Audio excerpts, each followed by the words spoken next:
জানাজা নামাজের পর কি সম্মিলিতভাবে দোয়া করা যাবে?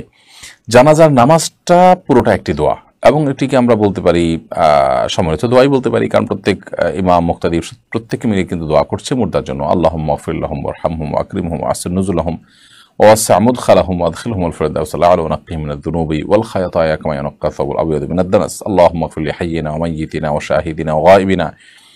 আমরা এই যে দোয়া পড়ি মৃত ব্যক্তির জন্য জানাজা নামাজের শেষ তাকবীরে, সেই দোয়া কি? সেই দোয়াটা হলো মুর্দার জন্য দোয়া। জানাজা সালাতটাই হলো দোয়ার আয়োজন, এবং শেষ তাকবীরে আমরা সবাই মিলে দোয়া করি মুর্দার জন্য। অতএব সালাম ফেরানোর পর আবার হাত তুলে দোয়া করা, এটা তো কোনো মানে হয় না। বিশেষ করে দোয়া তো আমরা সবাই মিলে করলামই নামাজের মধ্যে, এবং দোয়া করে শেষ করেই সালাম ফেরালাম। এখন আবার যদি আমরা হাত তুলে দোয়া করার প্রয়োজনীয়তা উপলব্ধি করি, তাহলে সেটা প্রথমত সঠিক নয়। দ্বিতীয়ত, নবী করিম সাল্লাল্লাহু আলাইহি সাল্লাম থেকে জানাজার পর মুর্দার জন্য সম্মিলিত হোক আর একাকী হোক আর হাত তুলে দোয়া করা কিংবা দোয়া করা জানাজার পর আলাদা করে দোয়া করার আর কোনো প্রমাণ নেই। তবে হ্যাঁ, জানাজার পর লাশের পেছনে পেছনে কবরস্থান পর্যন্ত যাওয়াটা সওয়াবের কাজ।